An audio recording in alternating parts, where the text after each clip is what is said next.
Hello दोस्तों, नमस्कार। आप सभी का स्वागत है आपके अपने परिवार शिक्षा 24/7 में। तो दोस्तों देखिएगा, जैसा कि हम यूपी टेट में जितने भी प्रीवियस पेपर हुए हैं दोस्तों, सारे प्रीवियस पेपर कराएंगे।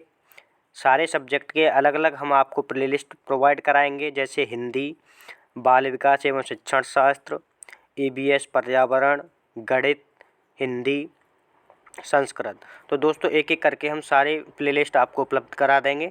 और दोस्तों यूपी टेट में जितने भी प्रीवियस पेपर हुए हैं वो आपको देखना बहुत ज़रूरी हो जाता है पेपर की दृष्टि से। तो देखिएगा, आज हम यूपी टेट ईवीएस यानी पर्यावरण जो प्रीवियस पेपर है लेकर आए हैं, 2019 में हुआ था। देखिएगा, आज का पहला प्रश्न है, सन 1853 में पहली यात्री ट्रेन चली थी। बताइएगा आंसर। मुंबई से ठाणे के बीच, कलकत्ता से अलीपुर के बीच, कलकत्ता से दमदम के बीच, मुंबई से पुणे के बीच। इसका आंसर बताइएगा क्या होगा। इसका राइट आंसर होगा दोस्तों option A is the right answer, Mumbai से ठाणे के बीच। चलिएगा अगला प्रश्न देखिएगा, एशिया का सबसे बड़ा पशु मेला आयोजित होता है। सोनपुर में, पुष्कर में, नासिक में, हरिद्वार में। तो दोस्तों इसका राइट आंसर होगा option A is the right answer, Sonpur में।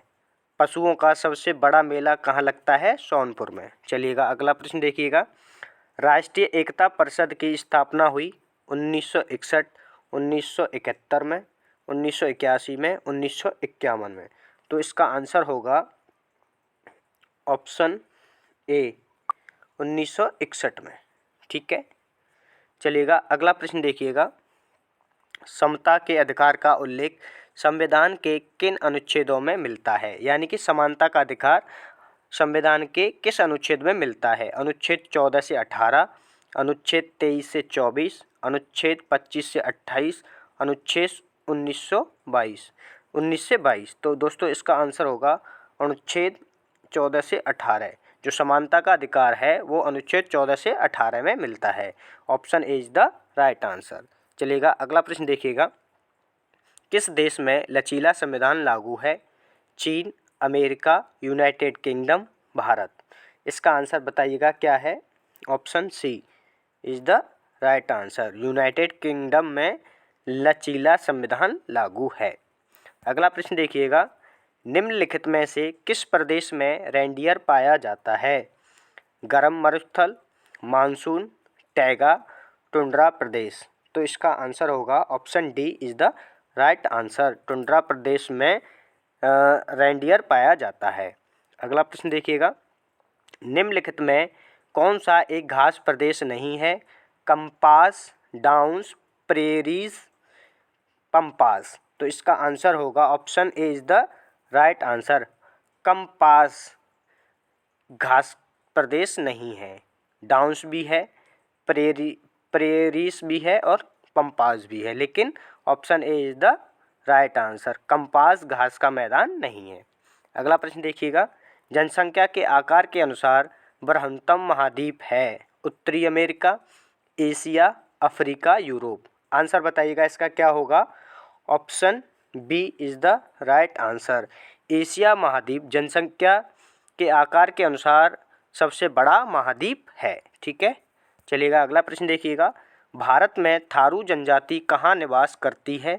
उत्तर प्रदेश के तराई क्षेत्र में, उत्तराखंड में, झारखंड में, थार के मरुस्थल में। तो आंसर होगा दोस्तों इसका जो उत्तर प्रदेश सरकार द्वारा जो आंसर की जारी की गई थी, दोस्तों इसमें लास्ट में फाइनल दो आंसर को माना गया था, ऑप्शन ए और बी, यानी उत्तर प्रदेश के तराई क्षेत्र में और उत्तराखंड में ये थारू जनजाति पाई जाती है। ठीक है, ध्यान रखिएगा, ए व बी दोनों को माना गया था, ये दोनों राइट आंसर होंगे, ए और बी। चलिएगा अगला प्रश्न देखिएगा, भिलाई इस्पात संयंत्र स्थित है झारखंड में, छत्तीसगढ़ में, उड़ीसा में, मध्य प्रदेश में। आंसर बताइएगा क्या होगा। Chhattisgarh, B is the right answer, Bhilai इस्पात संयंत्र स्थित है छत्तीसगढ़ में। चलिएगा देखिएगा अगला प्रश्न, भारत में महिलाओं के आरक्षण की व्यवस्था कहाँ है? विधानसभा में, मंत्रिपरिषद में, पंचायती राज व्यवस्था में, लोकसभा में। आंसर बताइएगा क्या होगा इसका। Option C is the right answer, पंचायती राज संस्थाओं में भारत में महिलाओं के आरक्षण की व्यवस्था है। चलिएगा अगला प्रश्न देखिएगा, किसी राज्य के राज्यपाल के नियुक्ति के लिए कम से कम कितनी उम्र होनी चाहिए? क्या उम्र होनी चाहिए? राज्य के राज्यपाल की कितनी उम्र होनी चाहिए? 45 वर्ष, 50 वर्ष, 30 वर्ष, 35 वर्ष। आंसर बताइएगा क्या होगा? Option D is the right answer, 35 वर्ष। यानी कि राज्यपाल नियुक्त होने के लिए किसी भी व्यक्ति की 35 वर्ष उम्र होनी चाहिए।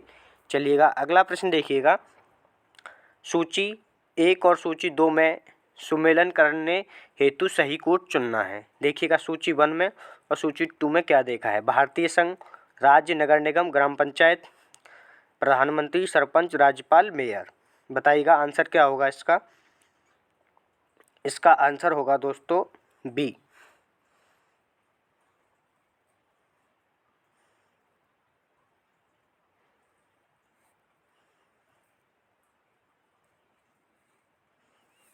इसका आंसर होगा दोस्तों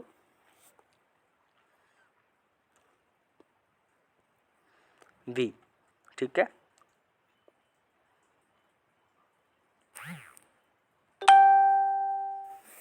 तो देखिएगा इसका राइट आंसर कैसे है? ए का ए। देखिएगा यानी कि ए, भारतीय संघ में कौन होता है? प्रधानमंत्री।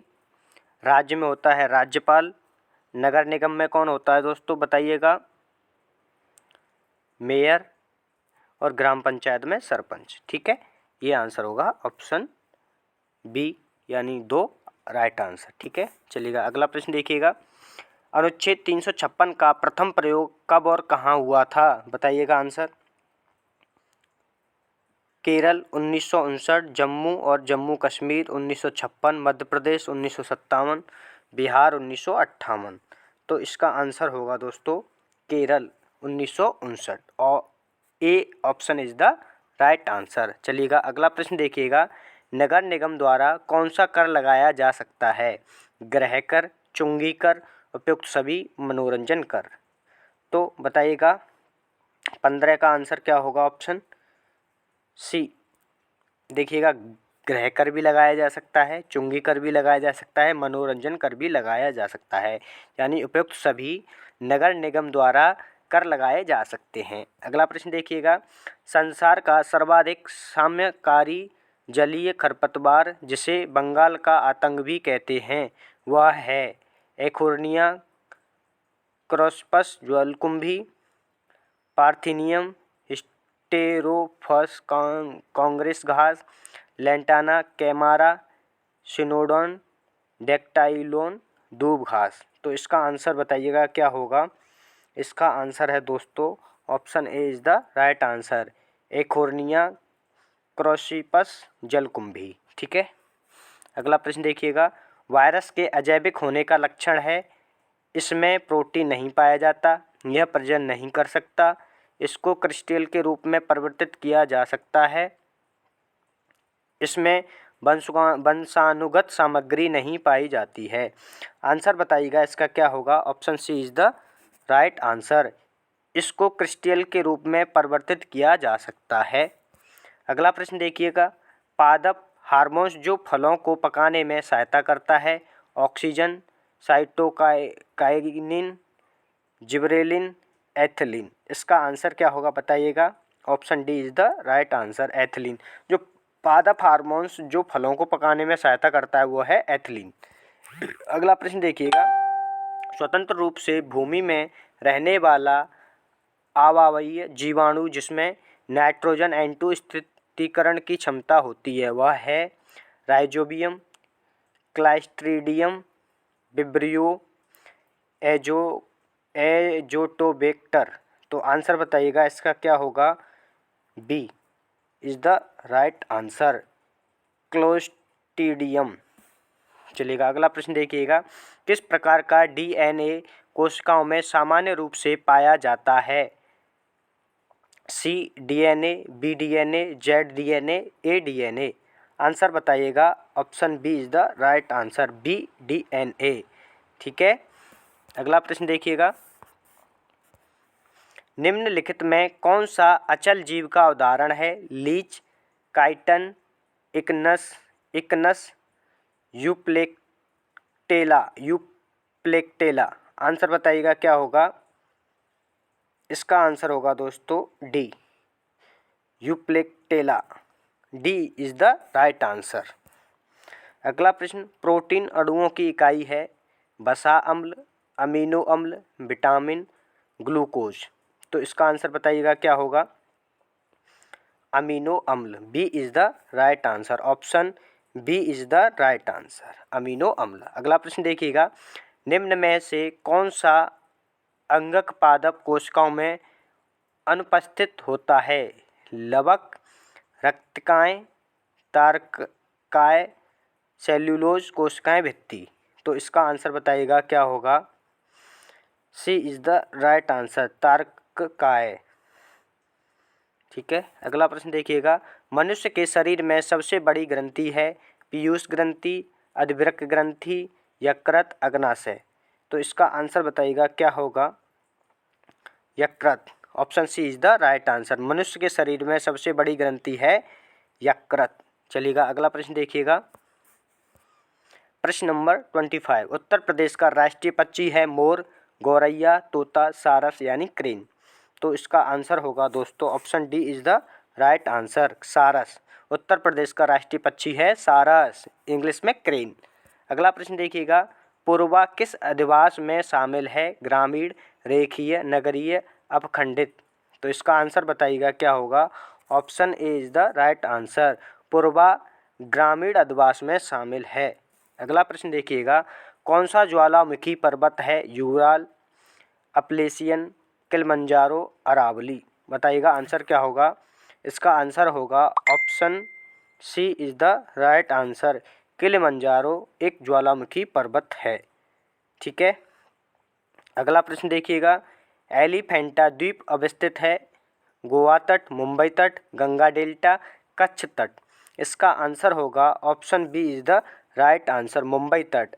एलिफेंटा द्वीप कहाँ पर अवस्थित है। मुंबई तट पर, मुंबई तट पर। अगला प्रश्न देखिएगा, मानसूनी वन पाए जाते हैं जहां वर्षा होती है 150 से 200 सेमी, 50 से 150 सेमी, 70 से 100 सेमी, 70 से 200 सेमी। तो इसका आंसर होगा दोस्तों option D is the right answer, 70 से 200 सेमी। ठीक है।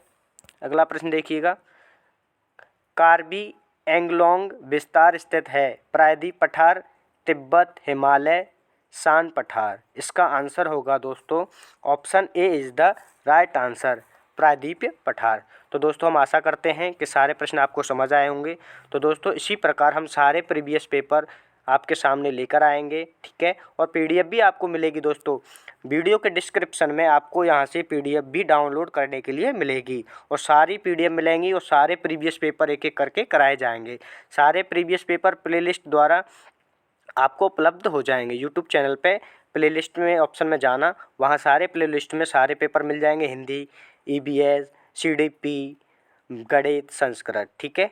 तो दोस्तों आप चैनल पर नए हो तो चैनल को सब्सक्राइब करें, और दोस्तों लाइक शेयर करें, और दोस्तों को चर्चा करें, बताएं कि हाँ सारे प्रीवियस पेपर शिक्षा 24/7 पर आपको उपलब्ध हो जाएंगे और आसानी से आप कर सकते हैं। ठीक है। धन्यवाद।